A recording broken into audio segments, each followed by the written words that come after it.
and welcome. You just don't know. Please don't click off. Please watch the video. YouTube just has me really stressed out. So I'm trying to pull it together because this is our show, y'all. So here we are for another episode of Our Kinds of People. Season 1, Episode 3, Hot Links and Red Drinks. Now, as the episode opens, we see Angela. She's at a celebration and she's dancing and she sees her mom. She has so much to ask her. So they do the Vaughn family dance and then mom disappears before she gets to ask her anything else. It was all a dream. She wakes up, she's upset. There's a picture of her mom on the nightstand. She throws the picture across the room. She's still tight after finding out her mom temporarily gave her up. So downstairs is all decorated and Nikki is doing the Vaughn family dance. Angela comes down, she joins her. They sit and they talk with Aunt P. It's Juneteenth, y'all, hey. Angela's happy to see all the decorations. Her and her mom celebrated like it was Christmas. Nikki thought Juneteenth in the Bluffs would be lame, but they've got a march, they've got live speakers, poetry readings, and the Red and Black on the Green, hosted by none other than the Franklins. Angela tells her, we're probably not on the guest list for that one.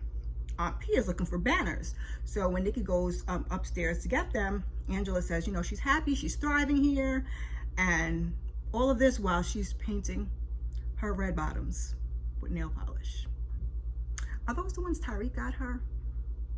Aunt P says, oh, I forgot you had that dog and pony show today at Franklin for the small business incubator. Angela says she didn't sleep well and she just can't get over the fact that her mom sold her. She's like, I heard you up and down. You couldn't sleep? I heard voices. She's like, oh, I guess I fell asleep with the TV on. Child, the lies. Aunt P, we need to know what's going on, girl. What's tea? When Angela talked about getting into Franklin Holdings and sniffing around to see what Teddy did to Mama, Aunt P's face said it all. So Nikki's upstairs, she finds the banners and her phone's buzzing like crazy. There's a video of some girl whooping the mess out of another girl. And I had to rewind it a few times and read the messages that were, being posted to realize Nikki was the one whooping the girls behind. We later get confirmation of that in the episode. So Nikki turns the phone off and gets back to what she was doing. Raymond has bailed Lauren out and they arrive at home. Lauren is happy she's out. She can't believe Taylor had her arrested. Raymond says, oh, your mother is excited to see you. She's been picking out floral arrangements for the Juneteenth party. I'm sure she'd like your input. And Lauren's like, all mom cares about is the event being perfect. Dad says it's important to your Nana Rose, and he thinks that's why it's so important to her mom. If it's that important, why is Nana Rose never here? That's a good question, Lauren. He's like, how about we ask your mother? So Dad, Raymond says, Taylor out the hospital yet? She reached out? Not since she pressed charges, Lauren responds. So Dad's like, I don't know what exactly happened on the yacht, but your relationship with Taylor seems important to you. And she's like, listen, I know you probably think this is some girl fight gone far, but I like girls. I love Taylor. And Raymond's like, and I love you, and always will. And he gives her a hug. That is the response that Lauren was looking for from Leah. So Leah is setting up, and we see Jack calls. She ignores the call. Leah, what's going on? I think Jack pulled that BS on purpose because Raymond doesn't want to let him back into Darman, and he's just trying to find a way in. So I feel like he's gonna try to make that be something that it's not. But that's all we see of Jack this episode. Leah is pressed to get the right color roses, and we'll see where she got that from later in the episode. Quincy is making release/Juneteenth jokes with Lauren. Leah says she couldn't sleep thinking about Lauren locked up in that place. A little chit chat leads into the significance of the rose ceremony. Excuse me. Leah's mom started the tradition of the rose ceremony. Each rose passed from older generation to younger generation, represents bloodshed on the road to freedom, and shows how we transform that trauma into strength. And then Leah starts being Leah. She's talking about transformation and Lauren and Taylor and Lauren being locked up, and Quincy had to step up and whisk his sister away because she was about to go there. So Raymond's like, you need to understand that this isn't working. You push, I listen. He's like, we better go though because Angela is going to present her business for the incubator program. You gave her an interview, Leah says. Is it a problem? It's not a choice I would have made. He's like, then I'm glad I made the call. Raymond says, and he goes on his way. Raymond's still salty about Darman, y'all. That's what his problem is. He got a little funky attitude with Leah. So Tariq is working at Angela's place. He's installed a security system. I'm not sure she asked for. This will be relevant later. So how much is this going to cost? Angela asks. He says, consider it a client gift. And he invites her out later. We see Angela at the meeting for the incubator program, selling the darn thing. Miss Leah wants to address the obvious issue in a room full of people, I might add. The packaging.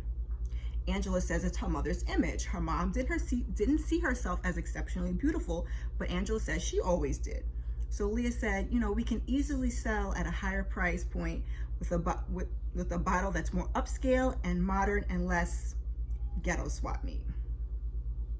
And then Miss Angela, let me go to my notes, honey. Miss Angela goes into, the country has over 1,100 flea markets and swap meets that generate 30 billion plus a year. And in case you are unaware, a ghetto is a neighborhood where oppressive systems work to disenfranchise and impoverish Black, brown, and indigenous people. Those people have been buying Eve's crown for years. So I don't feel the need to change the packaging or the price and won't leave them behind. Child, Angela anticipated all of the shade, honey, okay? And she had her Snapple facts ready, okay? So Leah says, sorry, Raymond, until she can process critique, it's a no for me. So in the parking lot, Leah says, you know, she's like, you know, I push all the people, all the incubator applicants like that. It's nothing personal. How could it be? I'm no one to you, right? Angela says, nope, no one at all. And then Leah's like, happy Juneteenth. Angela gathers herself together and she starts singing a little Negro spiritual. Thanks for the feedback. And she's like, happy Juneteenth to you too, sis. All while keying her car. The show is a whole trip. So something that Leah said must have struck a chord or at least invoked some type of thought. Angela goes live and she asks her followers to, you know, what they think. Should she change the packaging or not? Leah was watching too. So Raymond goes to see Teddy. He tells him about the meeting with Eve's crown for the incubator program. And he's talking about her wanting to, you know, do it for her family's legacy. And he quickly switches the conversation. Speaking of legacy, let's talk about Darman. We already did. Now we're going to talk about Darman. So Darman is back on its feet again because of Raymond, he says, and he projects that they're on track to pay back the bailout before the end of the year with profits ahead of time, but Teddy has locked him out of the books. Come on, Papa Pope. They always say women marry men that are like their fathers, but you and I were nothing alike. I would never have taken a bailout, and I would never ask for something that belonged to me. Maybe it's the Q dog in me, and as polite as your ask is, it's a nope for me. So I'm sorry, son, but nope. Darman and its books stay in my control until the bailout is paid back in full, Teddy says. Raymond says, pretty boys may look weak, but we carry a strong stick. Strong cane. Come on with the Black excellence with the Divine Nine fraternity references. This show gonna get their Black stuff in here. Yes, they are. So Leah goes to see Mama Rose. Mama Rose is medicated and she's quiet. She has nothing to say because she's just like, she's so medicated. She's almost catatonic. So Leah talks about the rose ceremony and she asks if she remembers. And then we see a flashback. It's Leah and Rose, and they're getting ready for the ceremony. Leah's a little girl, maybe around 8, I'm not too sure. So they recite the words for the rose ceremony. Rose is obsessing over the roses being the right color. Just like Leah did earlier in the episode, only more dramatic. So Leah notices her mom's hands are bleeding. And then Teddy comes in, and we realize it wasn't just a one rose. There were rose petals all over the floor. There's a doctor. He comes in, he medicates Rose, and he takes her away. And then Teddy tells Leah, like, we won't discuss this with anybody. Mommy is broken, and that is a weakness. Weakness is powerlessness. What a lesson to teach your child. And I don't know, maybe it's just me, but did Teddy really want a son? It's just food for thought. It's just very, very weird, because he raises her to be very, very strong and like almost masculine even, and I hate to say that. So Leah says she can never endure the affair and shame of him having another child. She doesn't know how her mom did it, and she cries, and she said she doesn't know how to be completely honest in her own marriage because she saw how exposed her mother was in hers. She goes to do Mama's hair only to find Angela's product there. You know what that means. That's right, bang bang on Angela's door. Help me understand why you went to go visit my mother. She brings up Leah checking her out on social media. Now, I don't know what one had to do with the other, but I knew she saw Leah when she was, when we saw that scene. And Angela's like, I see you, you see me, we see each other, Nene Leaks. But so she says she went to see Rose because she had questions about her mother. I'd rather not play coy, Leah says. I'm sure you have questions about my father. I know all about your little paternity claims. They're not little paternity claims, honey. We are blood. I ran a DNA test. Leah wants to know where she got the DNA. Don't worry about that, Leah. So Leah says she won't let Angela destroy her or her family name. What's your price, she says. If you agree to leave permanently, I'm prepared to make you a generous offer. Franklin Holdings runs credit inquiries on anybody trying to get into the incubator program. And then Leah runs down all of Angela's business. You have debt from 4 credit cards, a defaulted loan from Howard. Again, come on with the Black excellence, HU, home of the Kamala Harris, and many others. You got a balloon payment due on your small business loan. And Leah hands her a check. And Angela says, I can't be bought. Child. Now, I thought she was going to rip the check up. But no. This heifer uses the hair shears that she had in her hand. She was holding them because she was working on some wigs before she came in, to cut her hand and wipe the blood on the check. I was not ready. So how about you go run another DNA test so you can see Daddy's little princess is going to have to share the throne. Leah walks on out of there without the bloody check. You're going to love me. You're going to love having me as a sister. Angela says as she walks out the door. So now Angela marches into Teddy's office. She's like, you should have come yourself, she says. You owe me. You look just like shit. You don't get to say that. And don't you send your little mini-me, old little lapdog ass daughter to pay me off either. I will never be for sale. And then she says that. She burns the check up. He says he didn't send Leah, which is slightly BS because he keeps telling her to take care of Angela. But anyway. So she's like, you don't know the whole story about me and your mother. And I thought he was going to go Papa Pope monologue, but he lets her talk. She recounts the night in the rain.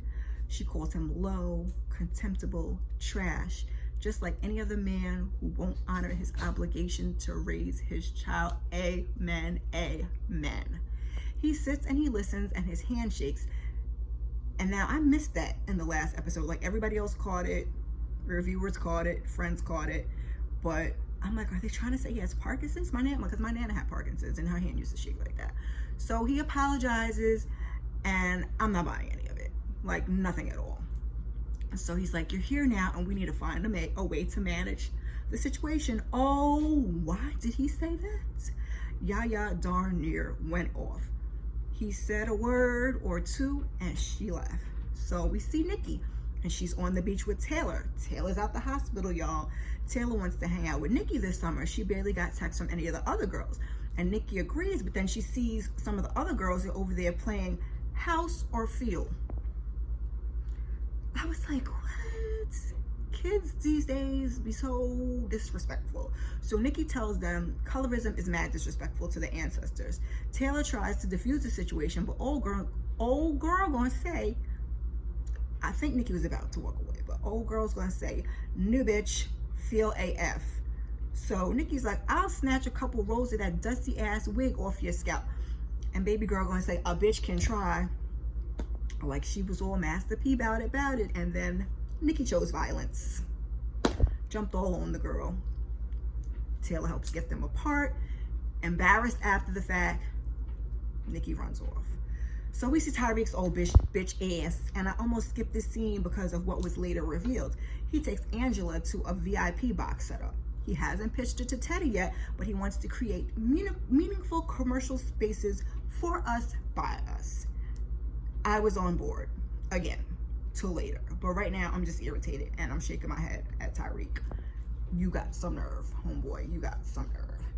So we're still at the beach. It's nighttime, and Taylor and Nikki are talking. Nikki is crying. She isn't with all the colorism stuff, judging people by the color of their skin, and she got into a fight over the same thing last year. Her grandma had just died, and her grandma was her best friend. She says someone just posted it online, and she's like, now I'm like the angry black girl for life.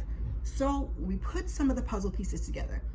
Eve passed away a year ago. We still don't know how.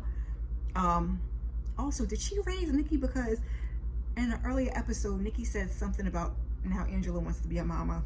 Just a question. And as I said earlier, we confirm that Nikki was fighting in the video. We kind of find out why now, but we get a little more details later. So Taylor says, that's not how I see you. And she says, she has mistakes of her own that she's not sure if she can take back. And she says she lied about Lauren pushing her off the yacht. She was drunk, and so she's really not sure what happened. And we really don't either. We don't either. And that doesn't mean that she didn't do it. I'm on the side of the fence that's leading more towards she pushed you, she did it. But anywho, Nikki says, that's your boo. She saw them on the phone, and you can still tell the truth or let it fester into trauma. And be sitting here crying on the beach in the little thing, she says. So they're joking. So then Taylor passes Nikki a vape.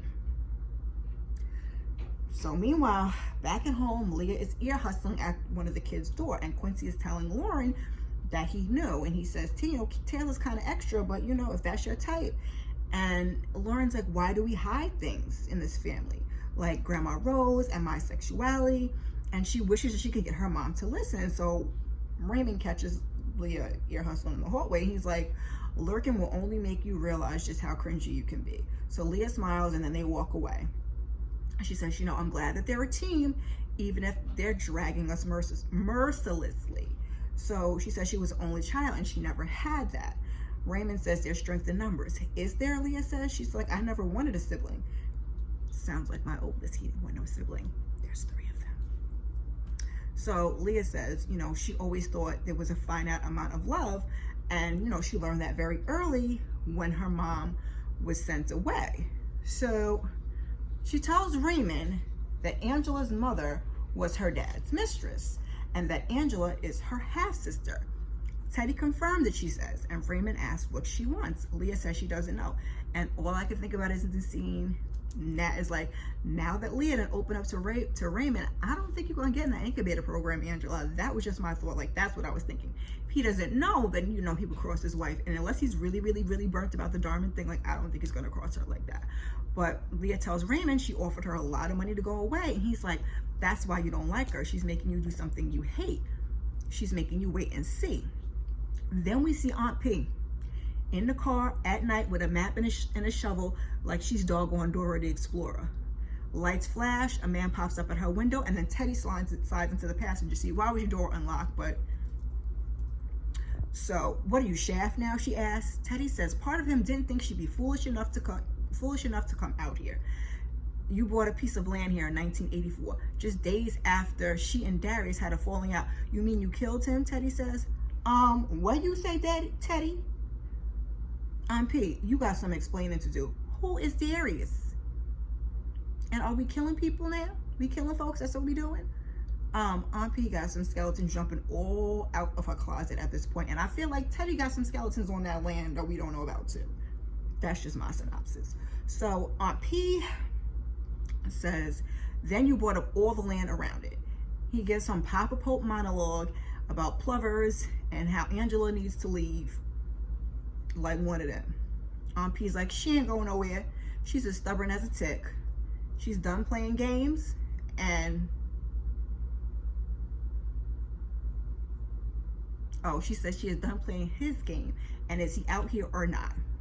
We call each other's bluff, Teddy says, but I still have leverage over you, and when I see fit, I will use it. I mean, but if she killed Darius, why doesn't she know if he's there or not? So maybe she didn't kill him, Teddy killed him. I don't know. We need to know who and the what and the where and the when and the why of Darius. So Nikki tries to sneak in the house, but she's busted by Angela, who calls her by her full government name. She tells her she went to the beach with Taylor. Are you high? Angela asks. Nikki tries to ensure her it's not that big of a deal. Angela takes her phone and she's gonna put a tracker in and delete her social media account for a week. And then she sees the video. She's like, what's this? And Nikki's like, please don't play it. She a mama. She plays it anyway. So she's like, she's asked if this is what, she asked if this is what they call you, because they made some reference to a skillet needing grease or something or whatever, because kids is just nasty. So Nikki's like, no, they were talking about Mama Eve's dark skin. I have to go back and look. Like, I didn't think Mama Eve was that dark. I'm dark. I didn't think she was that dark. And don't get it twisted. The blacker the berry, the sweeter the juice. And I joke, but colorism conversation is really no joke, but seriously. Anyway, so she came to the parent weekend once when Angela was at BeautyCon, and she's like, why didn't you tell me? She's like, because you and I don't talk like that. I know you're trying, but I miss her. And she misses having more family around, and she wishes she was there. She was my best friend. And then Nikki's, she says that, and she's just like, tears in her eyes. She walks away. So the next day, Angela's talking to Aunt P, and she's like, all last year, I didn't see Nikki's pain. I just saw her acting out. And now she's too busy building her business that she missed it again. I'm failing my daughter. So Aunt P tries to reassure her, but we're not buying it. What you're selling us right now, Aunt Piggy. She says, play smarter, not harder. Now, she just talked about failing her daughter, but she's like, I need a dress, because now I got to sneak into the red and the black on the green function and go above Leah's head and talk to Teddy. Aunt P looked quite bothered. She in trouble. But like, you just said you were failing your daughter, but you're still more focused on... It is the day of the red and black on the green, and somehow Angela has managed to make her way in. Now, it does look better on the TV than it did when I watched it on my phone, because I watched the episode twice. But Angela, girl, this particular hairstyle is a no for me. And I've liked most of the hairstyles in this show, and I get what she was going for, but see, I even gave you my little ponytail in honor of this show. It's gonna be cute. Anyway, Teddy says he wasn't prepared for their conversation earlier. He apologizes, and Angela said she wasn't prepared to ask for what she wanted. She asked him for a spot in the incubator program. His answer, Leah oversees that program and he can't overstep. Angela is pissed, but just then Quincy comes over and says it's Nana. She's here. Mama Rose is there and she's off her medication and she's taking no crap. So Lauren says she's never seen her like this, and Leah explains she's having a manic episode and asks Lauren if she brought her there. Lauren apologizes. Now, I thought she had dementia. Now, Leah's saying she's having a manic episode, and earlier we saw Teddy medicating her, and I need to know the details, por favor. Like lay it all out for me. Is it medical, or is it something that's induced by the medication that he's giving her? Anyway, Mama Rose is flipping about the roses being the right color. Teddy, Quincy, and Angela have all either walked or run over now. What's going on? Teddy asks. So Mama Rose calls Angela Leah. Leah corrects her. You're not my damn daughter. what did you do to her? Why does she think you're me? Angela's like, so Leah tried to get her in the chair and Mama Rose falls. Now, why didn't Teddy say anything when Rose was calling Angela Leah? Like, that just made me wonder. Like, some people think that Angela is really the daughter, but they're like years apart, so I don't know how that could be. So again, Mama Rose persists, you're not my damn daughter. And that was one too many for Miss Leah, and she blows. That woman is Daddy's bastard, Angela. Man, they love throwing that bastard word around. From his affair with Eve, the maid. Why would she be here, Rose asked. Is she trying to embarrass me in front of all my friends?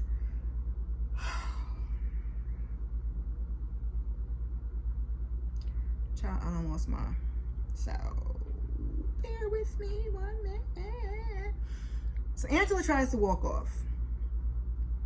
Now, just last week, we was worried that Nikki was going to blow up the spot and spill it all to Lauren. But no, it's Leah. Leah said, they go low, we take it down to the flow. And she says the gossip sites have already picked up on it. And Leah says, to Teddy, you're embarrassing me, and because you couldn't keep your penis in your marriage. True. And Teddy's like, no, it's because you couldn't keep your emotions to yourself. Also true. So Raymond says, you need to watch how you talk to my wife. Your wife made this mess, and now she needs to clean it up. That's what Teddy has to say. Raymond says, you're the great Teddy Franklin, right? You fix it. Leah sees the hand shaking, and as Teddy says, handle it. Angela suggests they get ahead of it. So they get on stage. During the speech, Leah reveals Angela's her sister. They just found out about. Teddy says, welcome to the family. But Angela has a few words she wants to say. Excuse me. And she announces that she has a spot in the Franklin Small Business Incubator Program.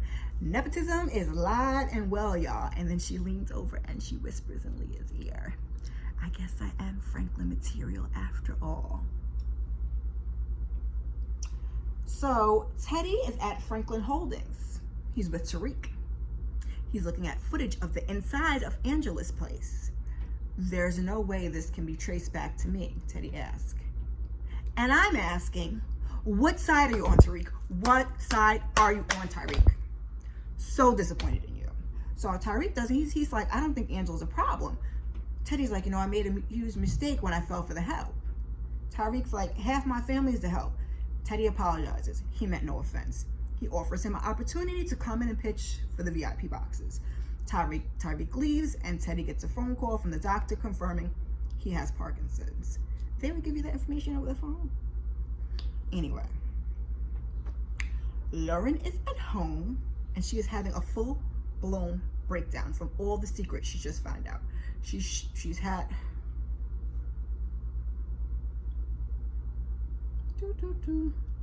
She's trying hard to change and accept who she is, but she can't be this perfect person Leah wants her to be. Leah tells her she's perfect and she wouldn't want her to think otherwise. She forgives her for bringing Nana Rose, and Taylor dropped the charges. Things are looking up. Lauren says she just needs her to accept her for who she really is.